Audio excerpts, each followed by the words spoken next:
This is the 2021 Skoda Octavia RS, and if you're considering a Volkswagen Golf GTI, or any hot hatch for that matter, pay attention because as this video will explain, this car might actually be a smarter option, especially if you have kids. Now, like the new Volkswagen Golf, Skoda has given the Octavia range a really heavy update. And in this video, we're going to have a look around what's changed on the exterior, go for a drive and test its real-world 0 to 100 performance claim, and then jump inside, look at the redesigned cabin and the added practicality that you get over most hot hatches. Before all that though, have you subscribed to our YouTube channel? If not, we're going to have 2 new in-depth reviews like this every single week. Okay, let's get into the new Skoda Octavia RS. I'm excited about this one, mostly because I'm actually considering buying one myself. Let's see what's changed. One of the biggest changes for the Octavia RS for the 21 model year has been to how it looks. So let's have a look at what has changed on the exterior first and foremost. Now, as before, you can have this car in 2 body styles. We have the liftback sedan here, obviously, which starts at $47,790 before on roads, but you can also have it as a wagon, and that's definitely the one that I would go for. It's $1,300 more expensive. Now, the whole look has been given a bit of a once-over for this Mark IV generation. Remember the old car looked a little bit boxy? Well, this one kind of looks a bit more sleek, a bit more sporty and aggressive. One of the first things you notice is that this front grille, it's a little bit bigger. It also incorporates the sensors for the adaptive safety systems here into the black plastic section, so that's nicely integrated. Sometimes they can look a bit ugly and bulky, but that's quite nicely done, I would say. We've also got some parking sensors integrated into the front bumper down here.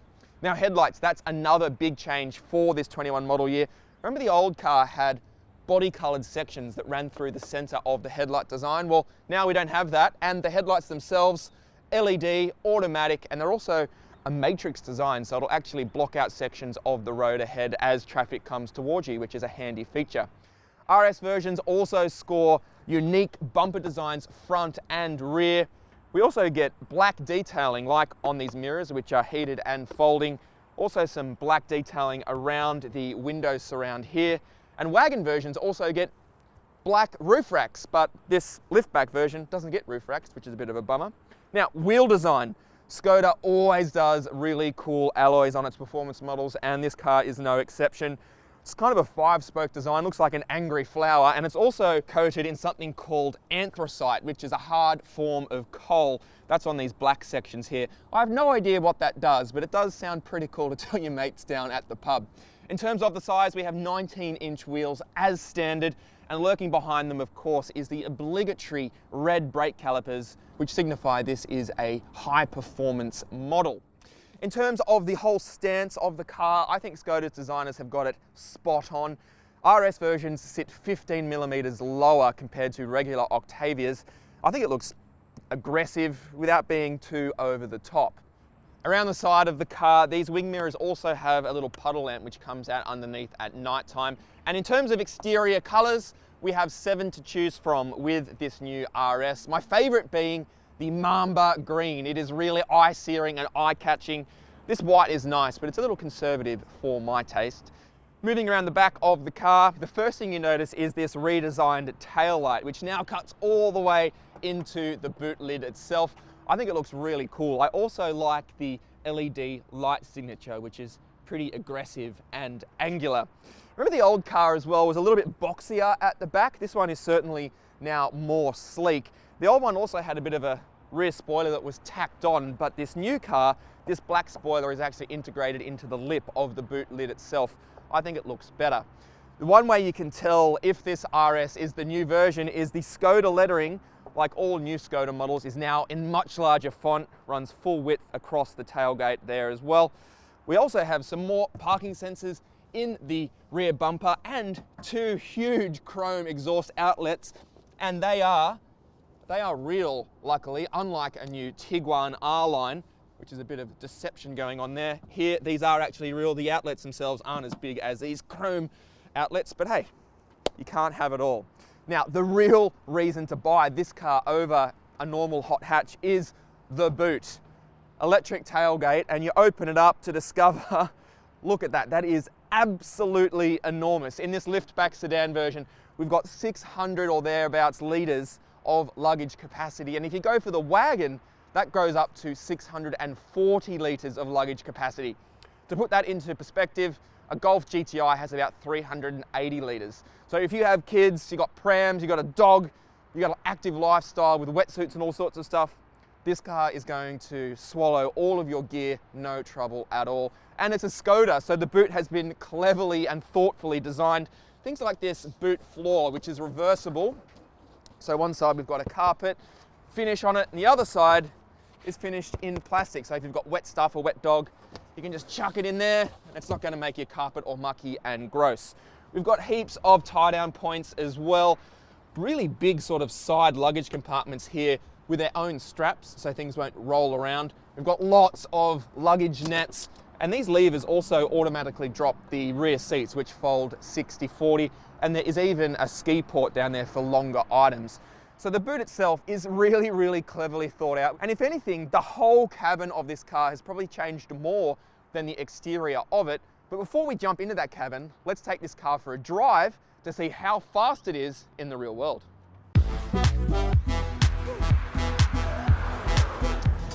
First thing you notice right from the get-go in this Octavia RS isn't the engine, isn't the sportiness, it's that there's a general sense of compliance to the chassis. I had feared that this car is 15 millimeters lower than a regular Octavia, plus we're on those big 19-inch wheels, and it's a sporty model, of course, so I had feared that the chassis might feel quite firm, but we're in comfort mode now. I tell you what, the car breathes with the road. We're going over a couple of lumps and thumps here. They certainly don't bang or crash in the cabin, so it's good to know that when you have this car dialed back, it's not going to beat you up when you're driving it day to day. Second thing you notice is that there is a fairly horrible, to my ear at least anyway, fake exhaust noise piped through the cabin. It makes the whole car sound like it's a flat six, like it's a boxer engine, which I think is a weird choice from Skoda's engineers, but mercifully you can turn that sound amplification off by jumping into individual mode, dial it up here, and there we go, engine sound, not sport, not normal, off. Once you dial that engine sound back, you are left with the regular acoustics of the VW Group's venerable EA888 2-litre turbocharged petrol engine. This engine is an absolute cracker. It's been around in one form or another. It goes all the way back to the car that I own, the Mark V Golf GTI. It's now in its third iteration, I think, and they've just been refining it, extracting a bit more performance, making it feel a bit more premium, and there's a reason this engine is used in a whole host of the VW Group's performance-focused models, and that is because it is bloody good. We've got a decent amount of performance on tap. Power and torque are actually identical to the Mark 8 Golf GTI at 180 kilowatts and 370 Newton meters. And the performance is decently punchy. There's plenty on tap here to take to a track day. You're not going to feel underpowered. Now 0 to 100 acceleration times. So Mark 8 GTI is 6.4 seconds is VW's official claim, but this is a slightly bigger and heavier car, so that claim has crept north slightly by 0.3 to 6.7 seconds. But is it actually that quick in the real world? Is it quicker? Is it slower? Let's strap on the V-Box, dial up launch control, and find out how quick it is. This car does have a launch control system. To activate it is fairly simple. Put the car into sport mode, jump over here into the vehicle settings and turn off traction control, which is called ASR off. Push that. Then we left foot brake, right foot on the throttle, it says launch control program active, and away we go.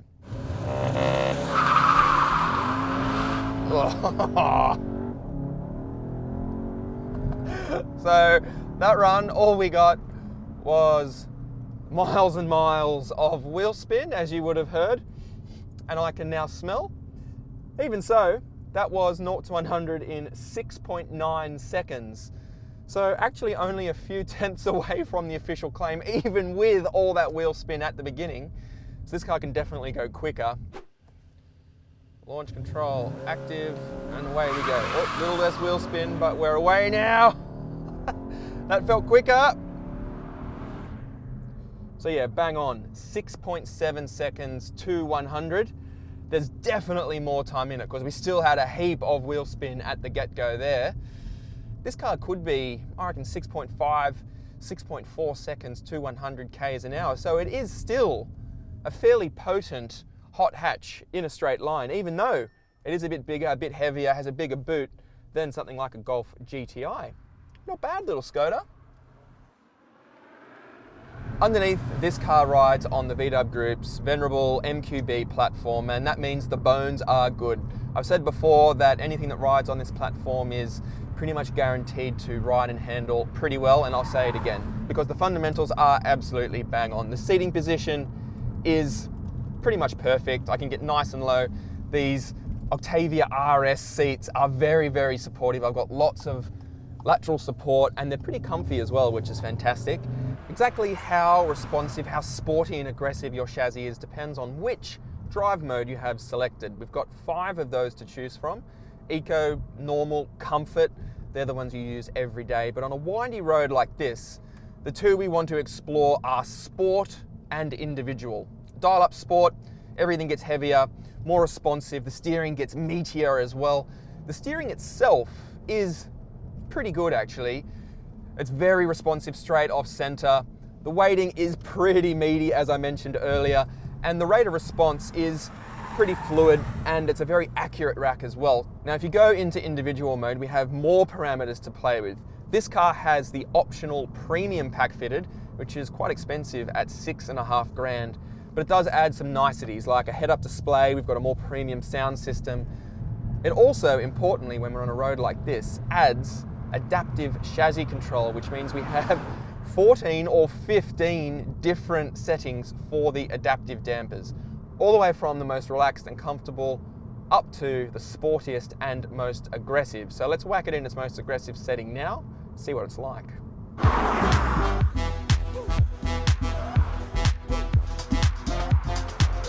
Even when you have the car in its most aggressive and stiffest setting, however, it's still pretty compliant. You can certainly tell a discernible difference in the tautness of the chassis, but it's never going to bounce you offline if you hit a big mid-corner bump. There still is a decent amount of compliance to the chassis.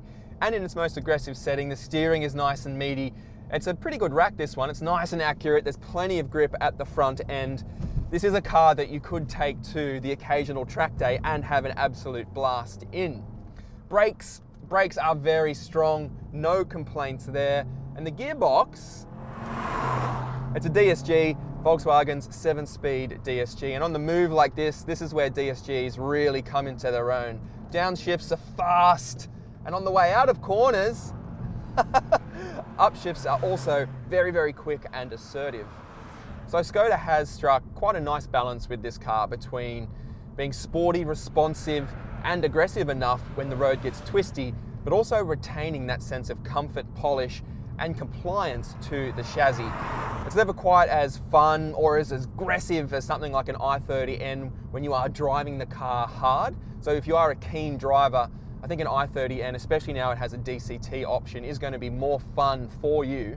But if you have kids, if you need to throw things in the boot all the time, if you've got dogs, surfboards, all that kind of thing, and you are going to use your hot hatch every single day, I think this car does strike a very good balance in that regard.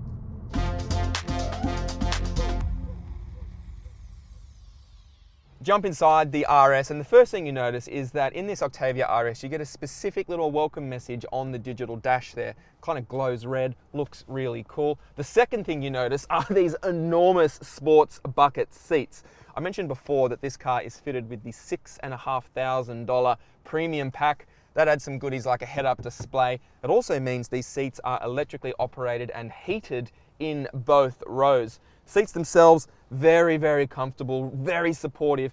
They've got VRS embroidered into the headrest. They've got this sort of diamond stitching through the center of them. They are very, very comfortable, and they combine with a really nicely sorted driving position. I can get really low, There's heaps of reach and tilt adjustment to this steering wheel, which is fantastic. I like to have my wheel all the way out and as close to my chest as possible. I can do that with this car.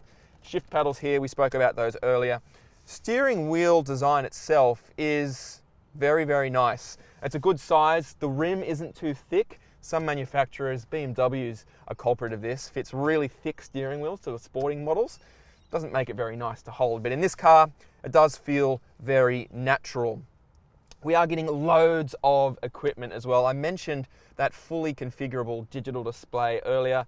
It's the same as you get across the Volkswagen group, so Tiguan, Golf GTI also gets the same screen, but we are getting some Octavia RS specific screens in that one and in this central display as well. I actually think this is probably the best setup of any modern Volkswagen Group car at the moment, because not only do we have the digital display here and a huge central touchscreen here, but we're also getting some hotkeys for the key functions underneath it. That's really important. You don't want all your functions buried in that central screen. Apple CarPlay and Android Auto are wireless. Got a charging pad for your phone here ahead of the tiny little stubby gear shifter there. And we have a couple of USB-C ports down here as well. The actual screen itself, very logically laid out. It's very fast to respond. We've got a home screen here with nav and all sorts of key functions, but the menu allows you to go in and explore some of the key Octavia RS performance screens. And you can also adjust your drive mode here, eco, comfort. This is where you adjust your settings for individual and for the many, many settings for the dampers, which we spoke about earlier as well. I'll quickly walk you through Apple CarPlay. Fires up very quickly. The response from the screen and the graphics of the screen are very impressive as well. So we've got all of the key functionality that we've come to expect from Apple CarPlay there. And let's face it, you're going to be using that more than the proprietary system, probably. But the good news is that the system that comes with the car is very logically laid out and easy to use. Safety systems, we are getting a lot, as you would expect from a $48,000 car. So we've got AEB, we've got blind spot detection, lane keep, follow, all of the systems that you would expect. We also have 10 airbags, including one between the two front passengers to avoid us clashing heads in a side impact. There is also a decent amount of room to put things, as we'd expect, because one of the key attractions of this car is that it is more practical than most hot hatches. So we've got two cup holders here in the center console.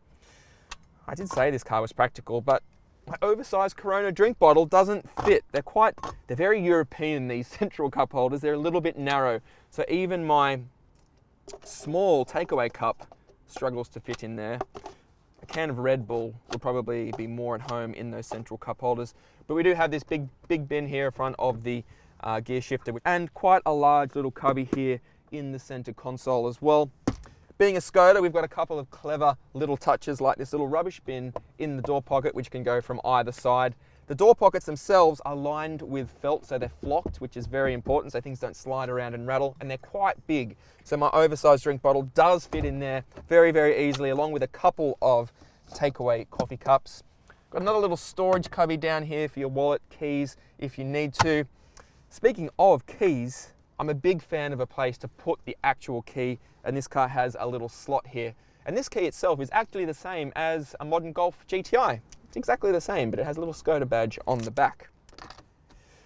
There's also a decently sized sunglass holder up here in the roof, and the premium pack, which I mentioned earlier, also adds a fancier Canton sound system with 10 speakers. Sounds pretty good. Couple of little touches before we jump in the back that I want to point out, which I really like. I really like the design of this door handle. Kind of floats in mid-air. Looks really, really cool. I've obviously thought about that because all of the key touch points in this car fall very easily to hand, and they feel like they've been thought through, which is very, very important. One thing I'm not so convinced on though is this sort of chrome plastic finish on some of the key controls here. This one here on your steering wheel spokes, which aren't touch sensitive like the new GTI. These are actual buttons, which I much prefer. But I don't know, these silver bits, these scroll for your volume and through your screens here, they feel a little bit cheap to me. You can also, if you don't actually have to look that hard to find a couple of hard plastics here on the central dash. and here down on the bottom section of the door and the pull handle on the door as well. They feel a little bit hard, a little bit shiny, but that's offset by a couple of really cool inlays in the dash. This little texture here I like, this sort of fake carbon fiber plastic in the central dash. I also like that as well. Let's jump into the back, see how much room we have back there. In the back we have loads of room. So I'm stuck behind my own driving position. As you can see, I have a decent amount of knee room. I've got a good amount of toe room as well, even though we have these big sporty bucket seats and I've got that one dropped as low as it can go. Headroom is fairly decent as well in this liftback sedan. I think it might even be better in the wagon because this sort of tapering roofline does taper a little bit close on the outside of the car, but still heaps of room for long journeys back here. That's helped by the fact that the cushion itself is very comfortable. I've got a decent amount of under thigh support, and these outboard seats do have some lateral support here, and they also continue the sort of suede Alcantara finish of the front seats and this cool red stitching in a diamond pattern. I really like that.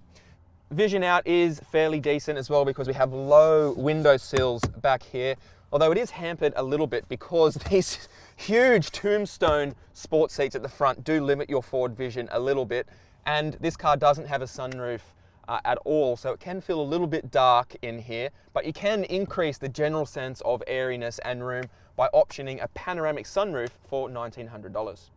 Amenity-wise, we have loads back here. So I mentioned before that the premium pack means that both rows of seats are heated. We've got 3 stages for the heated seating, and it also adds tri-zone climate control. So we've got our own temperature control back here, which is handy. Our own air vents as well, very important if you have little kiddies, and a couple of USB-C ports back here as well. A couple of map pockets, and a little pocket here to store your mobile phone, which is handy, I guess, but I don't really know what you're going to do with it when it's down there. You can't watch YouTube on it or anything like that. But we do have window blinds, very easy to use, and our own central armrest with 2 cup holders in here. Again, they feel a little bit skinny. That's not going to fit in there. My oversized drink bottle is not going to fit. However, a small takeaway cup will. No dramas at all. We mentioned the ski port before. That goes through to the big size boot. And then door bins, again, they're lined with felt, same at the front. Sometimes the quality of materials drops in the back seat compared to the front seat in a lot of cars, but in this car, it's the same, which is great. So big oversized drink bottle fits in there, no dramas at all, along with a takeaway cup. So if you're gonna have friends back here, you're gonna have kids back here, we've got a couple of ISOFIX anchor points on each of the outboard seats and top tethers for these seats as well. If you're gonna have a family back here, you're gonna lug mates around, there's plenty of room, and I think this is one of the key reasons, the flexibility of this cabin and that big boot, as to why you should consider one of these over a typical hot hatch. Motoring journos love to pick out the Audi RS6 as the ultimate performance car because it's got everything. It's got practicality, room, space, luxury, and epic performance. But if, like most of us, you don't have hundreds of thousands of dollars lying around, I reckon the Skoda Octavia RS is a great real-world alternative. It's roomy, it's practical, there's heaps of gear, and it's also involving to drive. It is genuinely a fun little package. So if you're considering a hot hatch and you need a little bit more room, or perhaps you're looking at a performance-focused SUV, do yourself a favor. Take one of these for a test drive instead.